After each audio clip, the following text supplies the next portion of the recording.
بکھرے موتی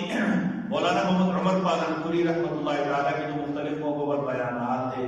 اپنے دروس میں جو باتیں انہیں کہی ہیں، ان میں ایسی باتیں جو لوگوں کو بہت زیادہ فائدہ دے سکتی ہیں، عام فہم والے۔ ان کے بیٹے ہیں مولانا یونس پالنپوری، انہوں نے اپنے والد رحمۃ اللہ تعالیٰ کی باتیں جمع کی ہیں 7 جلدوں میں، بکھرے موتی کے نام سے۔ بکھرے موتی میں ایک باقاعدہ بات ہے جس میں خاص فضائل جو میرے والد صاحب لوگوں کو بتایا کرتے تھے۔ اس مولانا یونس پالنپوری رحمۃ اللہ تعالیٰ نے لکھا ہے کہ ایسا بندہ تو یہ سمجھتا ہو کہ اس معاشرے میں میری عزت نہیں کی جا رہی، میرا مناسب مقام مجھے نہیں مل رہا،